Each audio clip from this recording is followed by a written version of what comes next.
Jawa Barat, tepatnya di Aula Lantai 4, Aula Sapuria. Dan kali ini selamat datang untuk para penonton di live Instagram. Sekarang sudah berada di acara Salam Sehat sesi 2. Yang dimana di sini sudah ada beberapa narasumber yang ada di depan kamera kalian. Hai dulu bapak-bapak, ibu-ibu. Yang di sebelah kiri ada Bapak Denny dari bidang pemberantasan. Halo. Sebelahnya lagi ada Dokter Lia dari bidang rehabilitasi. Halo. Sebelahnya ada Pak Badan. Halo Pak Badan. Dan di paling akhir ada Pak Jo. Baik, sebelum dimulai acara, biar semangat saya bacain dulu pantun. Mohon izin Bapak Ibu yang di sini jawab cakep ya, siap? Siap dulu.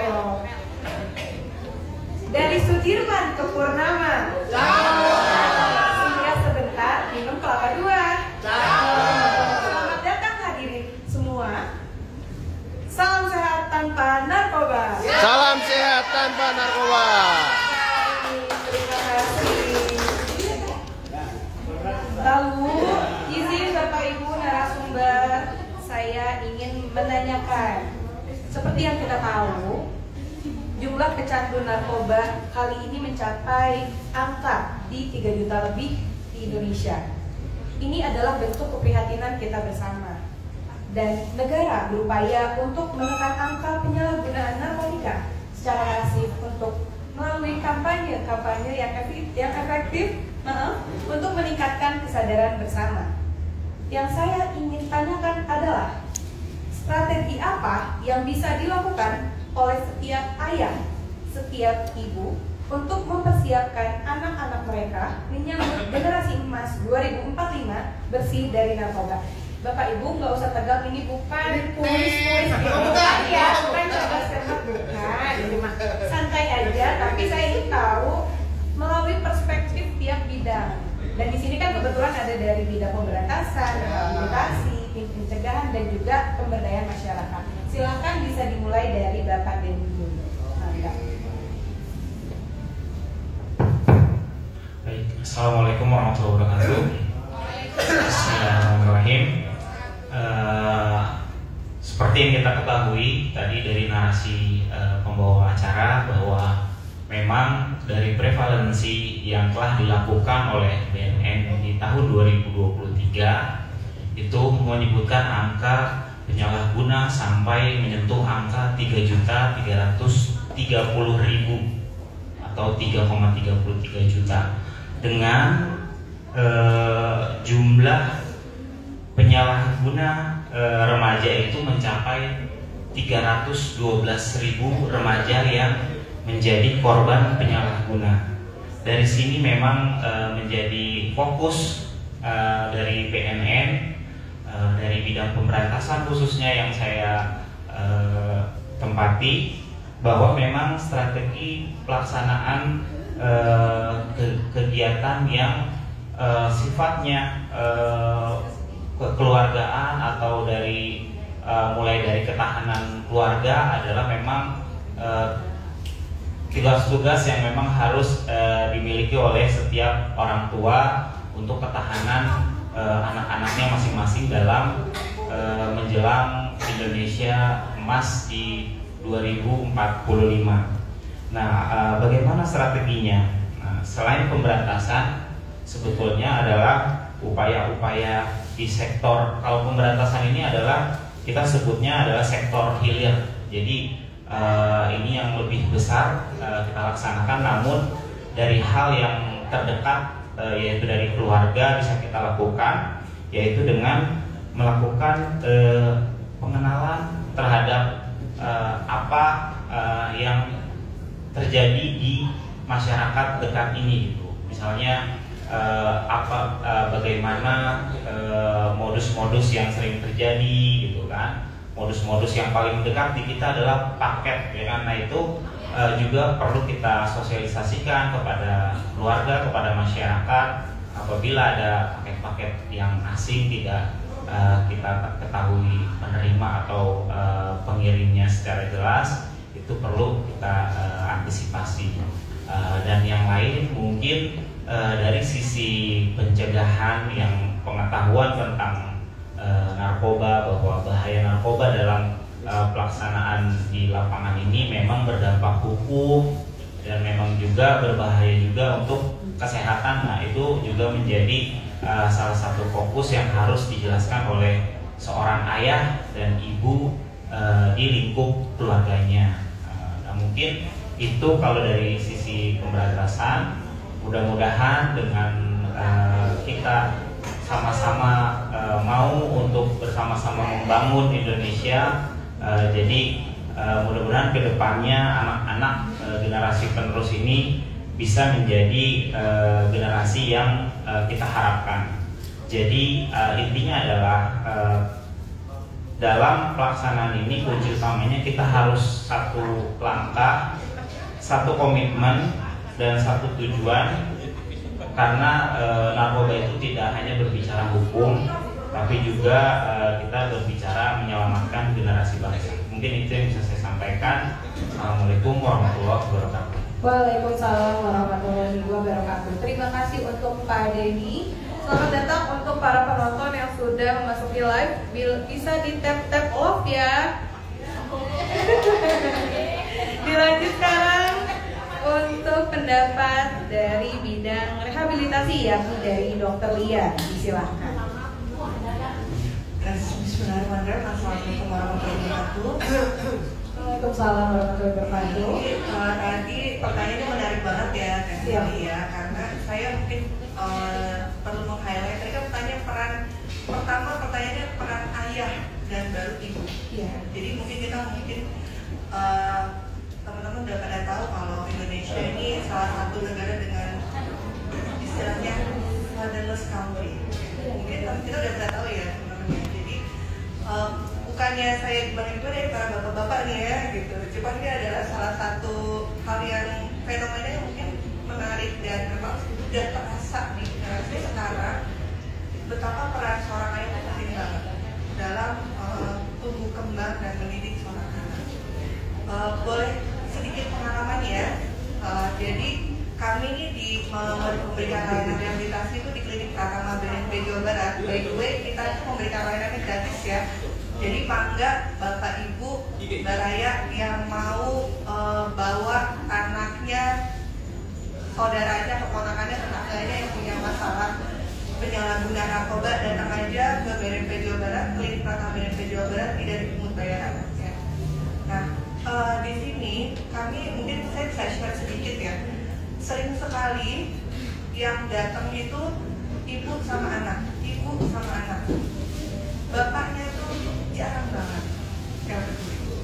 Atau mungkin bapaknya datang mungkin sekali, tapi kesannya lebih kayak apa ya? Udah dong, gini aja anaknya, bawa aja ke sana gitu. Jadi terlihat sekali bahwa kurang seimbangnya peran seorang ayah dan seorang ibu juga dalam pola pengasuhan keluarga.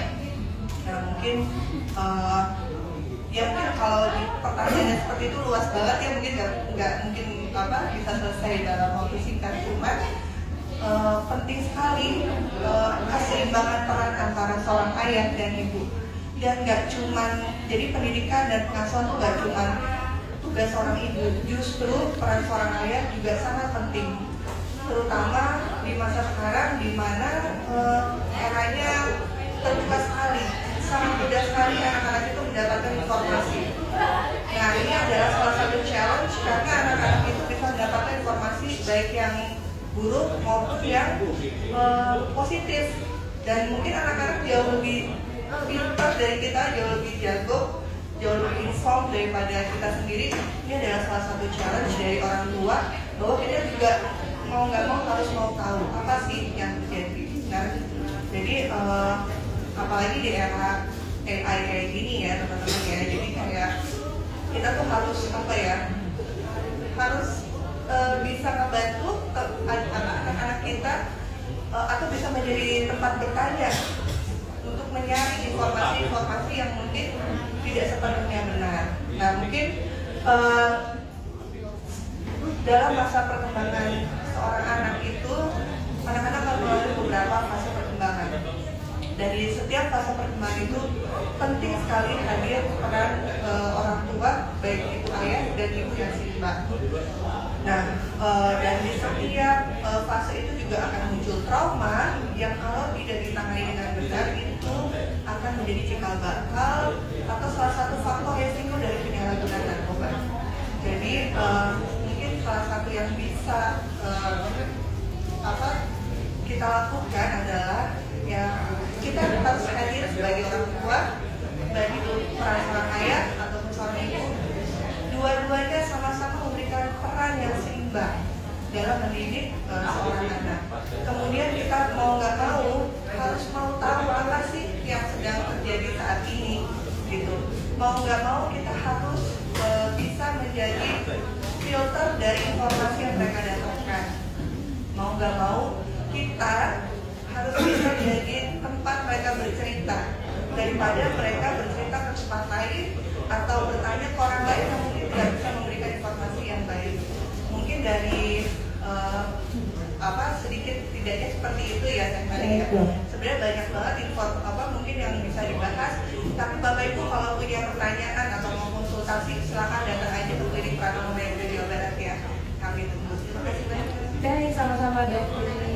Nah, Sobat BNP Jabar jangan ragu untuk rehab, jangan ragu untuk lapor pokoknya Maya. Selamat datang yang sudah datang di live kami. Jangan lupa tap love ya. Terima kasih. Nah, langsung kan dilanjut aja. Sekarang mohon izin kepada Bapak Badar untuk menjawab pertanyaan. Izin Bapak silakan. Baik, terima kasih. Bismillahirrahmanirrahim. Assalamualaikum warahmatullahi wabarakatuh. Waalaikumsalam.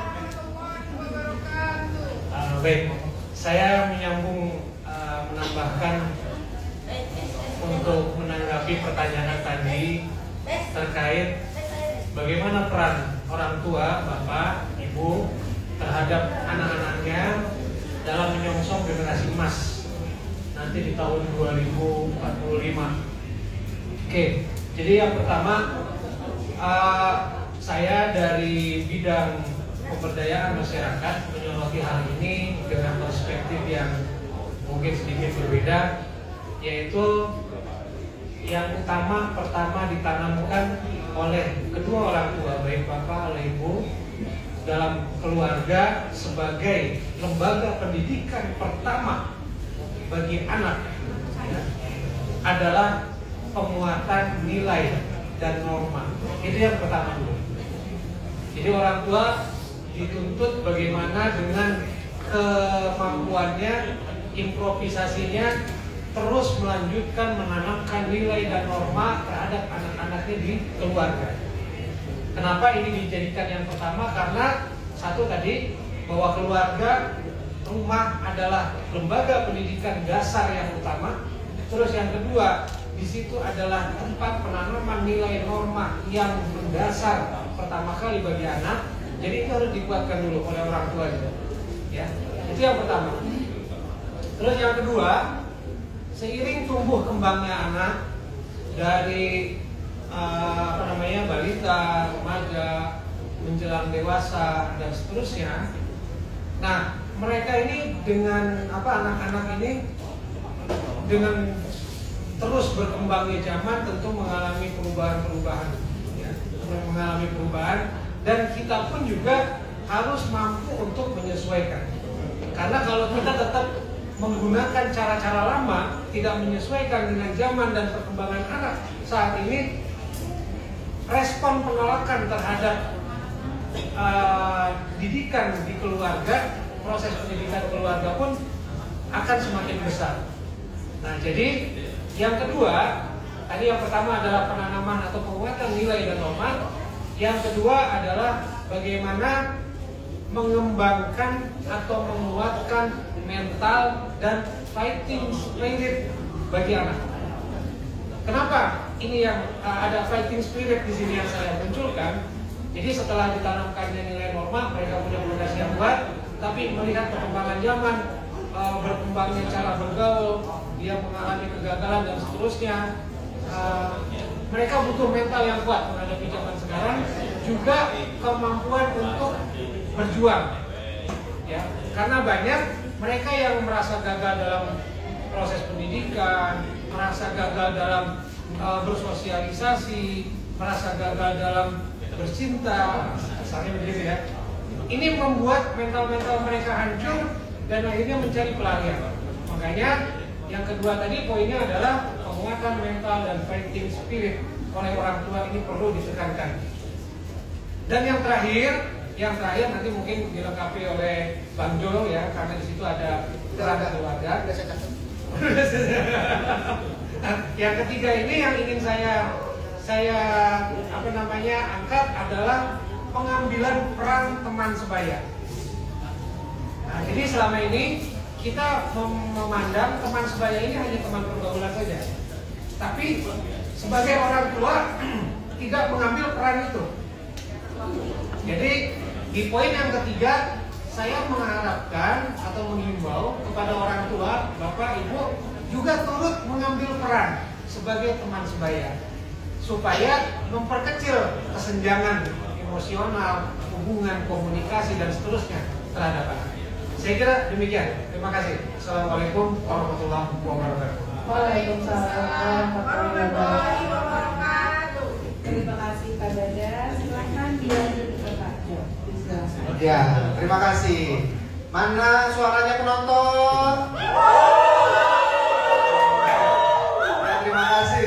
Buat teman-teman yang di online, tolong di follow ya Instagram kita, Info Beren Jabar ya. Terima kasih teman-teman yang sudah menonton.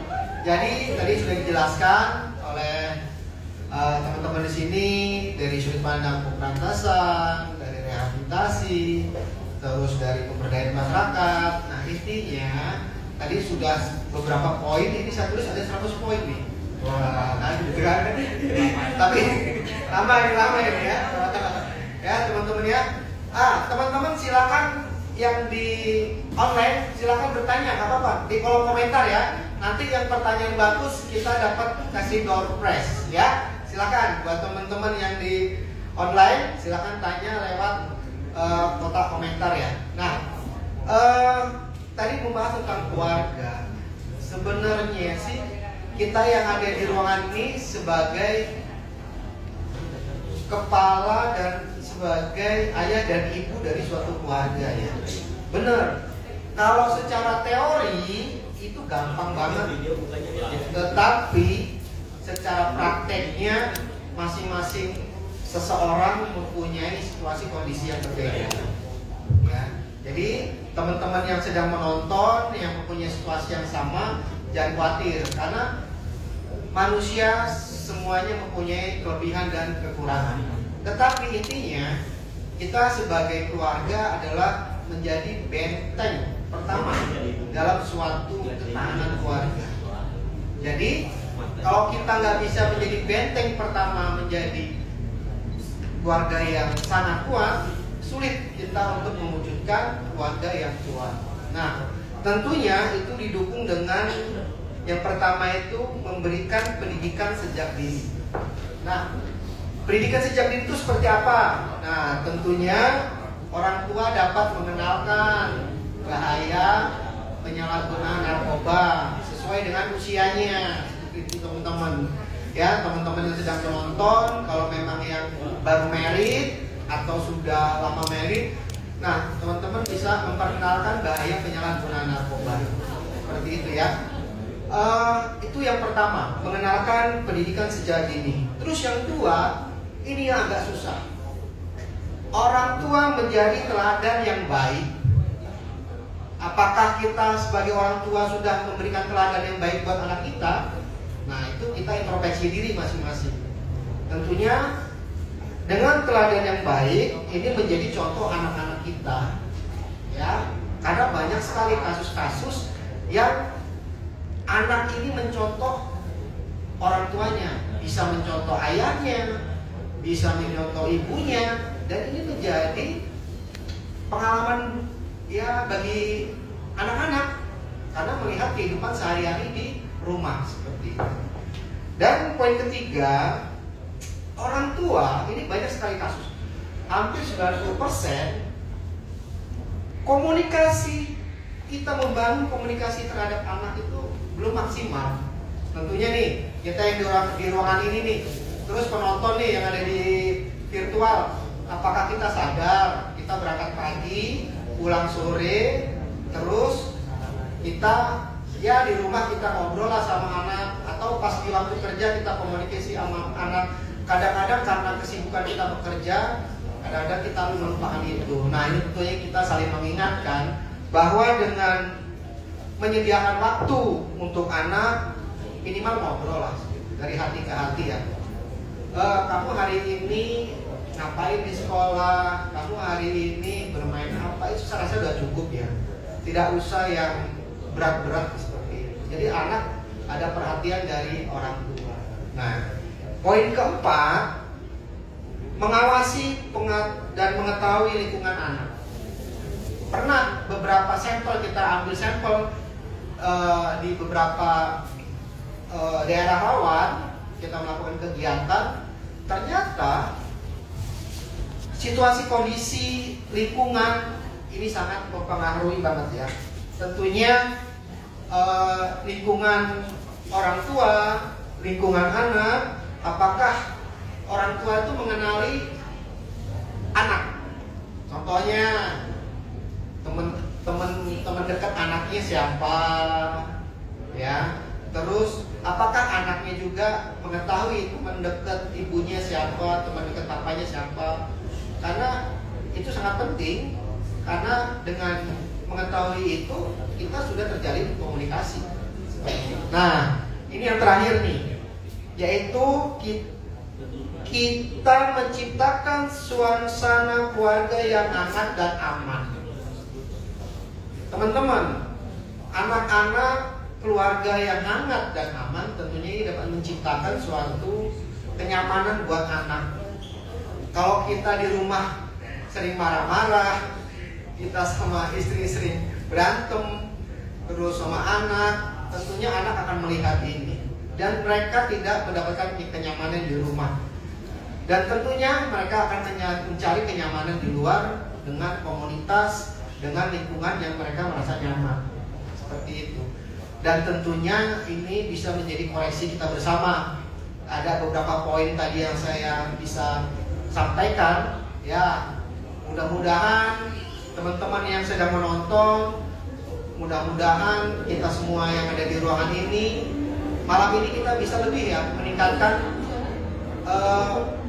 kenyamanan lah di dalam keluarga, kenyamanan di dalam berkomunikasi terhadap anak. Nah, itulah teman-teman yang bisa saya sampaikan dari sisi pencegahan. Mudah-mudahan apa yang kita sampaikan bisa menjadi masukan, pengetahuan buat teman-teman yang ada di online dan teman-teman yang buat di sini. Yes, itu aja saya sampaikan. Terima kasih. Selamat malam. Baik, tepuk tangan teman-teman, boleh? Terima kasih Bapak Ibu untuk insight barunya. Kalau kata Gen Z mah, saya kan pengetahuan baru. Nah, sekarang pertanyaan terakhir banget, saya ingin nanya harapan dari Bapak Ibu sekalian terkait peringatan hari di tahun ini menjelang Indonesia Emas 2045. Silakan sekarang dimulai dari Kak Jo. Oke, terima kasih. Teman-teman harus paham nih, tema Hani tahun ini salah satunya memutus rantai. Bagaimana caranya? Ya, caranya memutus rantai ya berarti dengan komunikasi yang baik terhadap anak, keluarga, ayah, ibu, dan anak. Saya rasa itu salah satu dalam pencegahan dini kita memutus rantai supaya anak tidak terjerumus dalam penyalahgunaan narkoba. Seperti itulah. Itu salah satu sudut pandang dari ketahanan keluarga. Baik Pak Ejo, terima kasih. Bisa dilanjut izin Pak Badar. Baik. Dua harapan saya yang ada di tahun 2025 ini dalam nuansa Hani. Yang pertama adalah harapannya kesadaran bersama masyarakat. Itu yang pertama. Kesadaran bersama masyarakat akan bahayanya penyalahgunaan maupun peredaran narkoba. Terus harapan yang kedua, setelah sadar ada gerakan bersama. Ya, ada gerakan bersama dari yang paling kecil lingkup keluarga sampai lingkup negara. Ya, kalau dari kecil keluarga berarti sampai negara yang paling besar. Ada gerakan bersama setelah sadar, gerakan bersama untuk memutus mata rantai tadi, dan yang kedua untuk melawan narkoba. Saya kira itu people power istilahnya ya. Baik. Silakan. Terima kasih. Dilanjut Dr. Mia, mohon izin. Mungkin harapannya bahwa masyarakat sekarang sudah tidak lagi menganggap bahwa penyalahgunaan narkoba atau adiksi narkoba itu adalah suatu penyakit yang mungkin bisa instan gitu ya, tapi ini adalah sesuatu yang harus ayo kita bawa untuk kita tangani, kita lakukan rehabilitasi. Jadi harapannya peran serta masyarakat sudah mulai terbuka, karena di era saat ini kita harus mulai terbuka, teman-teman, bahwa kita sudah mulai memasuki era di mana penyakit mental atau masalah kesehatan mental ini akan semakin meningkat. Mungkin akan mengalahkan, kedepannya akan mengalahkan penyakit kardiovaskuler sebagai salah satu penyakit tertinggi yang menyebabkan pembunuh satu di Indonesia. Nanti akan bergulir menjadi masalah kesehatan mental. Jadi kita harus aware dan kita harus terbuka dan tidak usah malu untuk memeriksakan diri, juga tidak usah malu untuk mengkonsultasikan kalau kita punya masalah terhadap kesehatan mental kita. Dan ini akan meningkatkan dengan harapan kalau kita lebih aware dengan kesehatan mental kita, ini juga akan meningkatkan daya tangkal kita terhadap penyalahgunaan narkoba. Jadi adik-adik yang masih remaja ataupun teman-teman di sana, kalau saran saya sih jangan self medicate ya, jangan self medicate lewat googling, cari pendapat profesional. Ayo kita mulai terbuka, nggak apa-apa. Kita memang punya masalah kesehatan mental, jangan malu untuk mencari pertolongan. Mungkin itu dari saya. Baik, Dr. Lia, terima kasih. Mangga, mohon izin Pak Denny, silakan. Terima kasih. Seperti yang disampaikan oleh rekan-rekan sebelumnya, bahwa memang pada hari ini tema di hari ini adalah tentang bagaimana pemutusan mata rantai peredaran gelap narkoba dari sisi pencegahan, rehabilitasi maupun pemberantasan. Namun selain harapan kami nih, selain dari sisi pemberantasan, sebetulnya yang tadi kita bahas dari upaya pendekatan terhadap keluarga, pendekatan terhadap anak, terhadap lingkungan kita, itu adalah upaya yang perlu didukung oleh semua masyarakat. Karena kalau memang kita mau melepas diri dari jerat narkoba, memang hal itu yang perlu kita lakukan. Dan saya bisa memastikan ketika pemakai atau penyalahguna di lingkungan yang sekitar kita ini berkurang, dan saya berkeyakinan bahwa itu akan berpengaruh dengan peredaran yang ada di sekeliling kita. Artinya dengan berkurangnya penyalahguna, bisa dipastikan peredaran gelap akan menurun. Nah, mungkin itu yang bisa saya sampaikan. Mudah-mudahan dapat menjadi manfaat. Terima kasih, Mbak Meli. Baik, terima kasih Bapak Ibu sekalian, narasumber Salam Sehat hari kali ini. Boleh tepuk tangan teman-teman? Ayo sekali lagi. Baik, mohon izin, terima kasih atas waktu dan kesediaannya untuk menjadi narasumber kali ini. Boleh untuk closing, saya ingin bilang dulu salam sehat tanpa narkoba. Mohon izin para narasumber menjawab salam sehat tanpa narkoba. Ada pertanyaan? Oke, ada pertanyaan ternyata. Wow, dari @indahimam84. Mohon izin Bapak Ibu, mohon info apabila ada anggota keluarga kami yang terindikasi pengguna, apakah dapat dilakukan asesmen dan dapat direhab. Wow, kamu mendapatkan door prize. Seru sendiri ya. Baik, nanti bisa DM ya. Teteh Indah, bukan ini mah cowok ya, punten ah. Ya, nanti di DM aja, boleh. Mohon izin karena ini bersangkutan dengan rehabilitasi, dijawab. Mohon izin dari Dokter Lia, silakan. Baik, Mangga. Silakan dok, maaf. Tadi pertanyaannya ini ya, kalau misalnya ada anggota keluarga, jadi gini, sebenarnya sih paling bagus untuk akses layanan rehabilitasi itu kalau dengan motivasi sendiri, ya.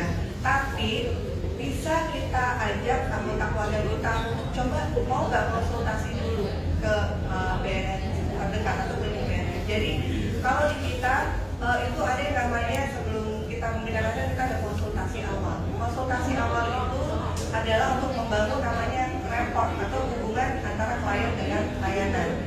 Jadi dalam konsultasi awal itu nanti petugas akan menggunakan teknik-teknik untuk pendekatan kepada calon klien tersebut dengan harapan calon klien tersebut akan mau dilakukan screening untuk mendeteksi adakah penyalahgunaan narkoba.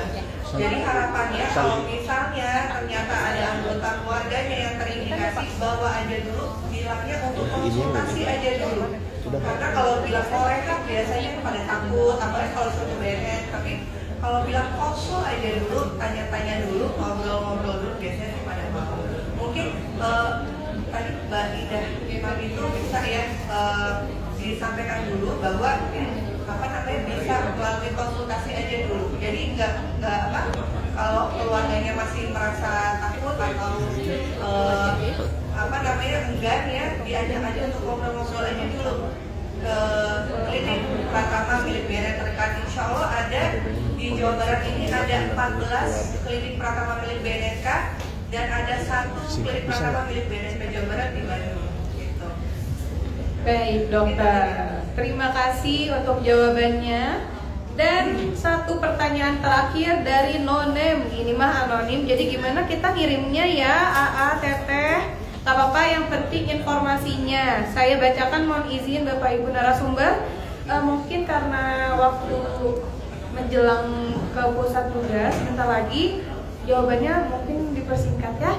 Pertanyaannya, apakah BNN memiliki program khusus untuk membina atau mendampingi keluarga agar mampu mencegah penyalahgunaan narkoba? Silakan, ini lebih cocok di Pak Jo ya. Siapa namanya? Notem Pak, tidak ada anonim ini. Anonim. Coba Ada dong. dong. Kita ada program ketahanan keluarga.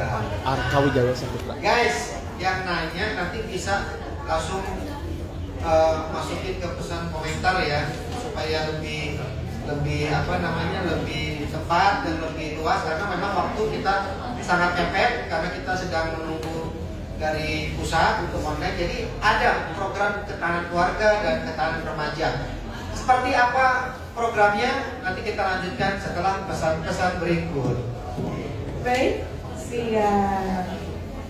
Baik, untuk terakhir, mohon izin Bapak Ibu narasumber, sebelum penutupan, saya izin akan katakan salam sehat tanpa narkoba. Mohon berbarengan melihat kamera. Salam sehat tanpa narkoba ya. Siap? Siap. Salam sehat tanpa narkoba. Salam sehat tanpa narkoba. Terima kasih. Tepuk tangan teman-teman.